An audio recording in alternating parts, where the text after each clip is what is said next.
Welcome top news today.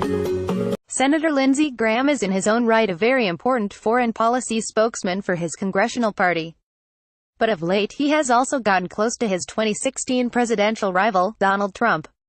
And as most Americans get into a happy zone for the holiday season, Graham is suggesting we could be closer than anyone realizes to a hot war with North Korea. Uri Friedman explains Graham estimated the odds that the Trump administration deliberately strikes North Korea first to stop it from acquiring the capability to target the U.S. mainland with a long-range, nuclear-tipped missile. And the senator's numbers were remarkably high. I would say there's a 3 in 10 chance we use the military option, Graham predicted in an interview. If the North Koreans conduct an additional test of a nuclear bomb, their 7th, I would say 70%. A 30% chance of the military option is scary enough, given the horrific consequences of even a non-nuclear war with North Korea.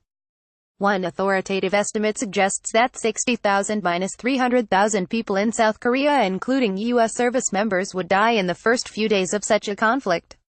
But Graham's suggestion that another North Korean nuclear test would bring Donald Trump very close to a decision to launch a preemptive war is a real warning. Predictions of that 7th nuclear test are not hard to find, as an October article from The Guardian observes the North Korean foreign minister's recent warning of a possible atmospheric nuclear test over the Pacific Ocean should be heeded, a senior Pyongyang official has told CNN. The foreign minister is very well aware of the intentions of our supreme leader, so I think you should take his words literally, Ri Yong-pil, a senior diplomat in North Korea's foreign ministry, said in an interview aired on Wednesday. Perhaps more decisively, the whole logic of the North Korean nuclear program is on a collision course with Trump's policy of preempting any capability for Pyongyang to threaten the United States with nuclear weapons. North Korea sees obtaining such a capability as the sine qua non of its security against attack. So, threats from the U.S. encourage the regime simply to accelerate its development of both weapons and delivery systems. And that means war, Graham suggests. Graham spoke with clarion confidence about the president's intentions.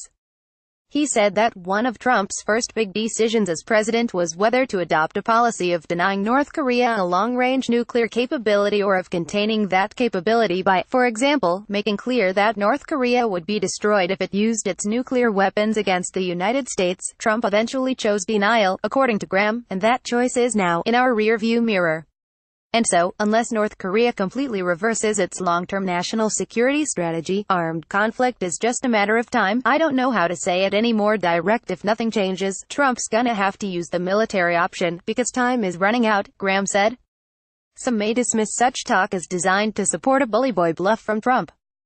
But remember, this is coming from Lindsey Graham, a man who has never been reluctant to consider shooting wars as a lively option, particularly in faraway lands. Graham downplayed concerns that the eruption of hostilities between the U.S.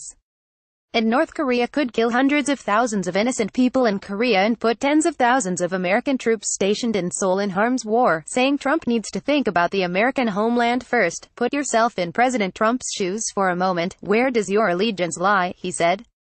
Isn't your primary purpose as President of the United States to protect the American homeland from a nuclear weapon attack by a guy like Kim Jong-un? He's gonna pick homeland defense over regional stability, and he has.